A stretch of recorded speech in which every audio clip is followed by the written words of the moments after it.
స్కంద షష్ఠి వ్రతాన్ని ప్రతి మాసంలో వచ్చే శుక్లపక్ష షష్ఠి నాడు జరుపుకుంటారు. శుక్లపక్ష పంచమిని స్కంద పంచమి అని, శుక్లపక్ష షష్ఠిని స్కంద షష్ఠి లేదా కుమార షష్ఠి అని భావిస్తారు. స్కంద భగవానుడు సూరపద్మం అనే రాక్షసుణ్ణి ఓడించిన రోజు షష్ఠి.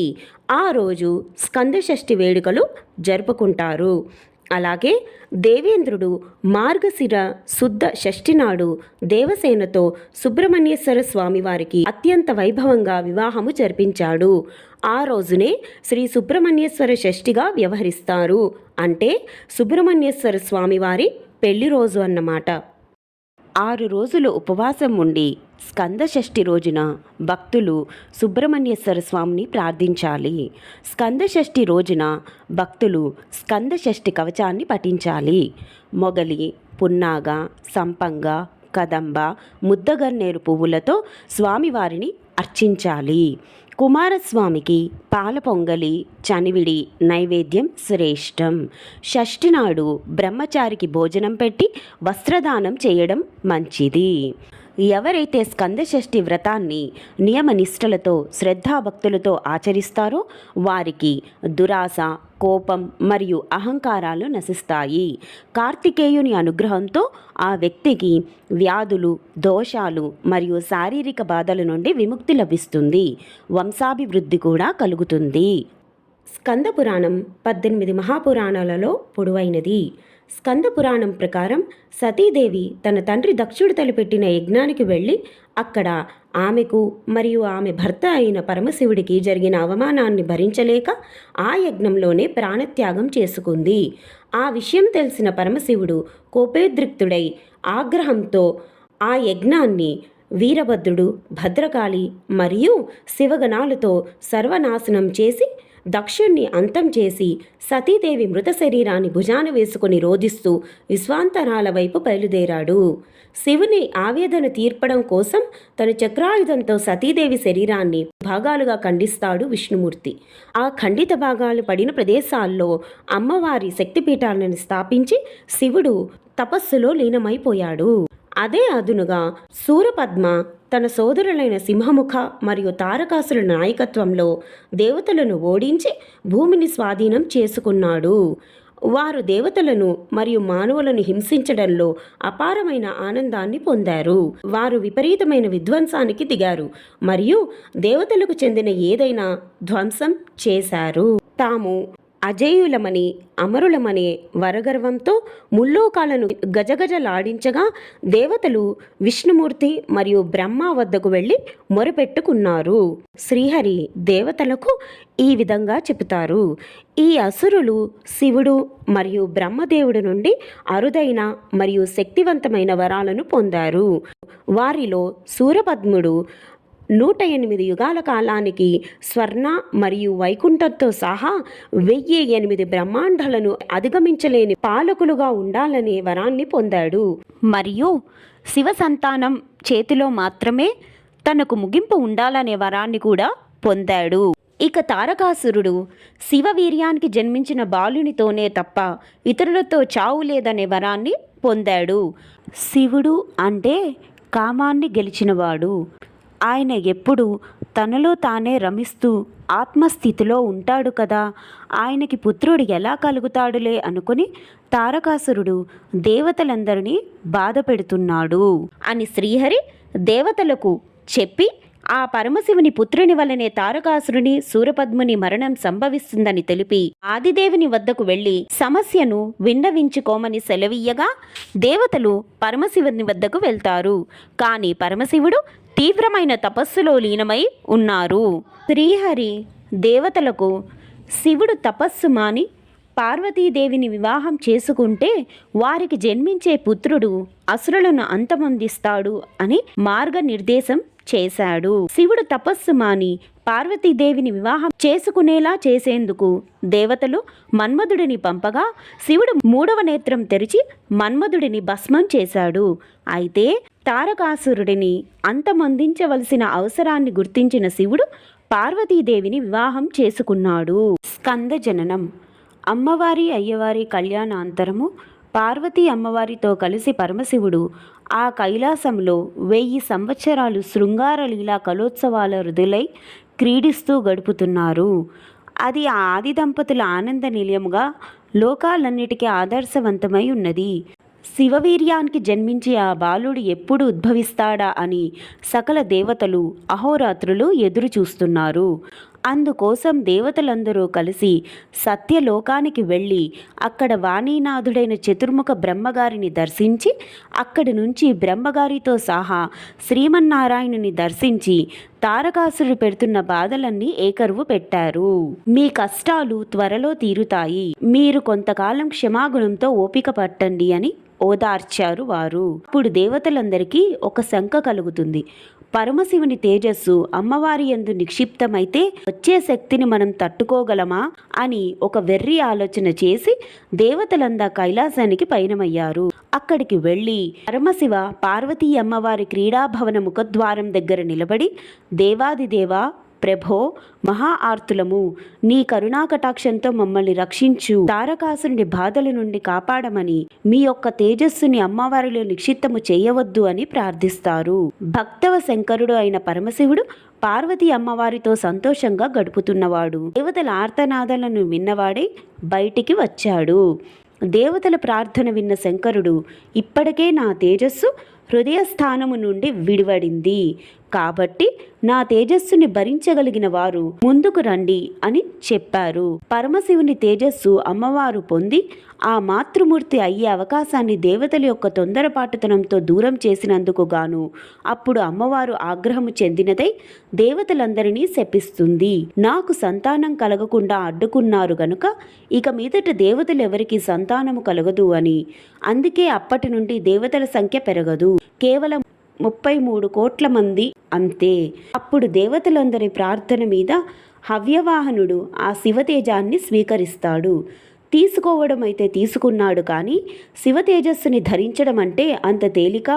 అంత అగ్నిదేవుడు ఆ తేజస్సు యొక్క తాపాన్ని తట్టుకోలేకపోయాడు. అప్పుడు శివుని ఆజ్ఞ మేరకు అగ్నిదేవుడు ఆ శివతేజస్సుని భూమాతలో ప్రవేశపెడతాడు. అంతటి తేజస్సుని భరించలేక భూమాత వెళ్ళి గంగామాతని ప్రార్థిస్తుంది. అప్పుడు గంగా అమ్మవారు ఆ శివతేజాన్ని స్వీకరిస్తుంది. అంతటి గంగానది కూడా ఆ తాపాన్ని తట్టుకోలేక కైలాస శిఖరాల దగ్గరలో ఉన్న శరవణము అనే రెల్లు పొదల తటాకంలో విడిచిపెడుతుంది. ఆ రెల్లు పొదల తటాకము నుండి 6 ముఖాలతో 12 చేతులతో దివ్యమంగళ స్వరూపుడై మార్గశిర శుక్ల షష్ఠి నాడు ఒక బాలుడు ఉద్భవించాడు. ఆయనే మన బుజ్జి సుబ్రహ్మణ్యేశ్వర స్వామి వారు. ఆయన పుట్టగానే 6 కృత్తికా నక్షత్రాలు వచ్చి వారి స్తన్యమిచ్చాయి కాబట్టి స్వామివారికి కార్తికేయ అని, పుట్టగానే 6 ముఖాలతో ఉండడం వలన స్వామికి ఆరుముగన్ అని, షణ్ముఖన్ అని నామం వచ్చింది.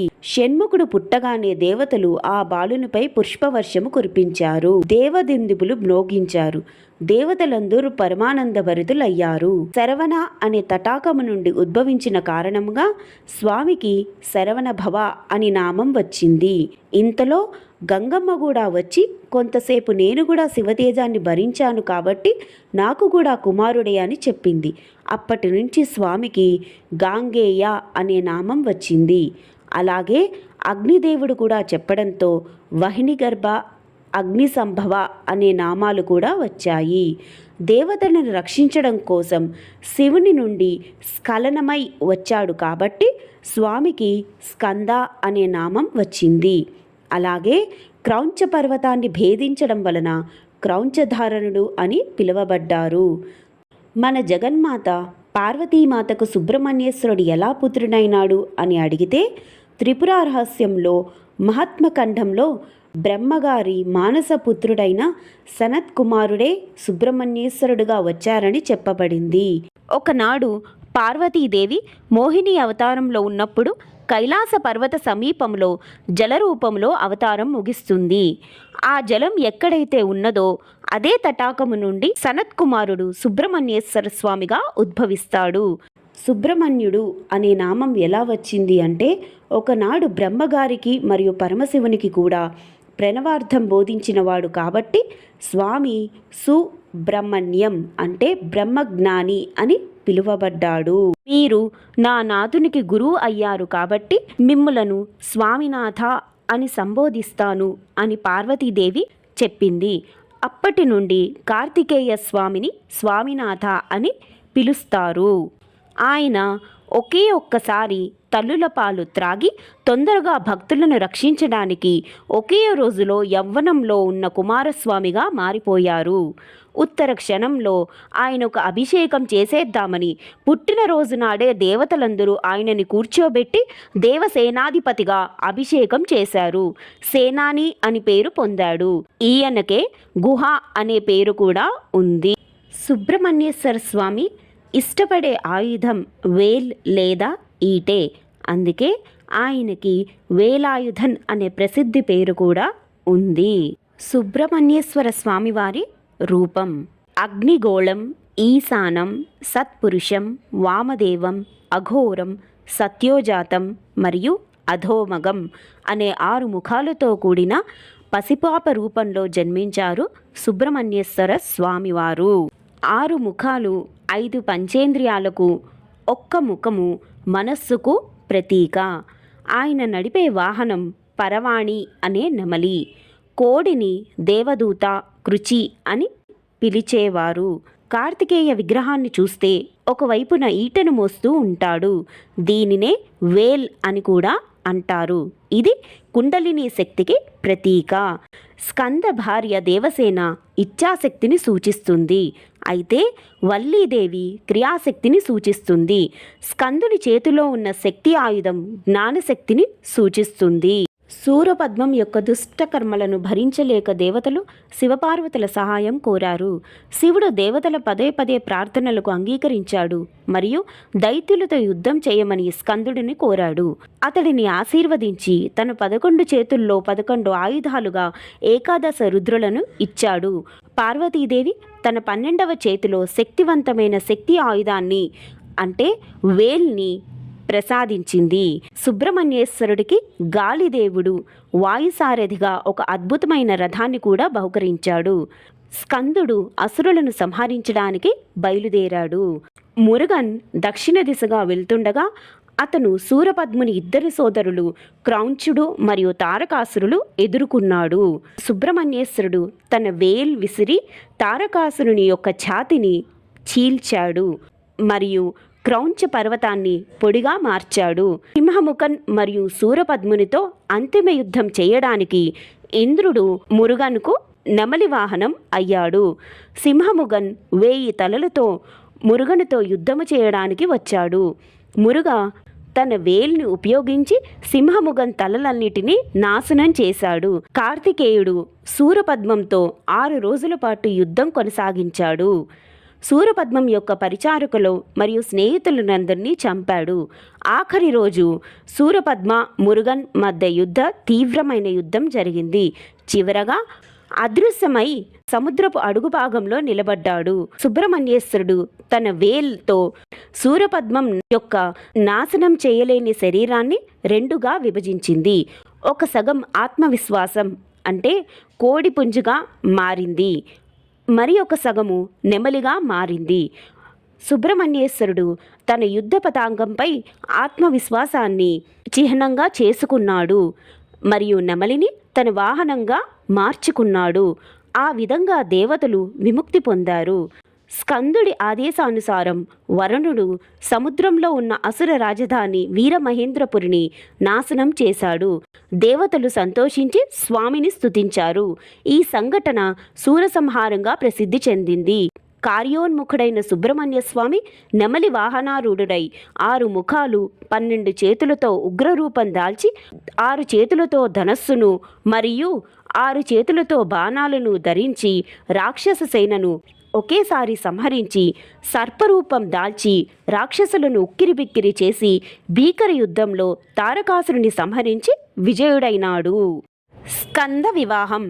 విష్ణుమూర్తి యొక్క కుమార్తెలు అమృతవల్లి మరియు సుందరవల్లి అతని కళ్ళ నుండి జన్మించారు. ఇద్దరూ కార్తికేయుని వివాహం చేసుకోవాలని కోరుకున్నారు మరియు ఆయన కొరకు తపస్సు ఆచరించారు. కార్తికేయ భగవానుడు వారి ముందు కనిపించాడు.